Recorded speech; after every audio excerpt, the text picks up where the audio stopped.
கிருஷ்ணகிரியில ஒரு 14 வயசு பொண்ணு 9ஆம் வகுப்பு படிக்கிறாங்க. அவங்களுடைய அப்பாவுக்கு WhatsAppல ஒரு காணொளி வருது. அவருடைய பொண்ணுடைய வீடியோ. பார்த்துட்டு அப்பா துடிச்சு போயிடுறாரு. துடிச்சு போயிட்டு என்னன்னு விசாரிச்சா ரூ. 10,00,000 பணம் குடுங்க. இல்லைன்னா அந்த காணொளிய நாங்க வெளியிட்டுருவோம்னு மிரட்டல்.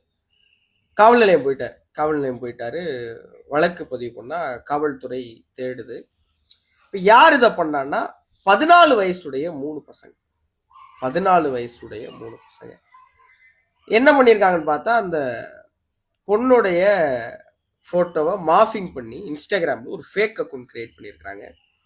இப்ப இத வச்சு அந்த பொண்ணை மிரட்டினோடனே அந்த பொண்ணு பயந்து அவங்க என்ன சொன்னாலும் செய்யற மனநிலைக்கு வந்துருச்சு. நீ வந்து உன் ட்ரெஸ் எல்லாம் கலட்டுற மாதிரி வீடியோ எடுக்கணும்னு அந்த பொண்ணும் பயத்துல வீடியோ எடுத்து அமைச்சிருக்கு. இப்ப அந்த வீடியோவை அந்த பொண்ணுடைய அப்பாவுக்கு அமைச்சு 10,00,000 பண்ணது 14 வயசு.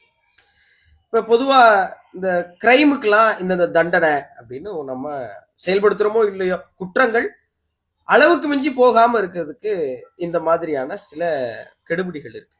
ஆனா ஆன்லைன் கிரைம்ஸ் இருக்குல்ல, சமூக ஊடகத்துல நீங்க யாராவது போய் அவதூறு பண்றது, ஒருத்தரை வந்து தப்பா பேசுறது, ஒருத்தர் போய் கமெண்ட்ல கெட்ட ரொம்ப ஈஸியா நேர்ல யாராவது வந்து உங்ககிட்ட ஆபாச வார்த்தைகள் பேச முடியுமா? ஆனா நீங்க சோசியல் மீடியா போய் பாருங்களேன், ரொம்ப ஈஸியா கெட்ட வார்த்தையில பேசிட முடியும்.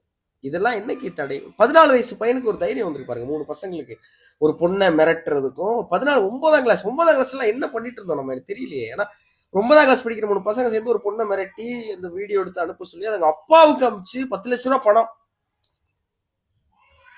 முறைப்படுத்தப்பட்ட குற்றவியல் பிரிவுகளும் கடுமையான சட்டங்களும் வேணும் இந்த சமூக ஊடக அவதூறுகளுக்கு. இதை தமிழக அரசுகிட்ட நான் ஒரு வேண்டுகோளாவே வைக்கிறேன். அந்த 14 வயசு பசங்க 3 பேரையும் பிடிச்சி சேலத்துல இருக்கிற கூர்நோக்கு மையத்துல அடைச்சிட்டாங்க. இதுக்கப்புறம் வாழ்க்கையில திருந்துவானா, நாளைக்கு என்ன பண்ண போறாங்கன்னு நினைச்சாலாம் பயமா இருக்கு. ஆனா இந்த குற்றங்களுக்கு என்ன தீர்வு?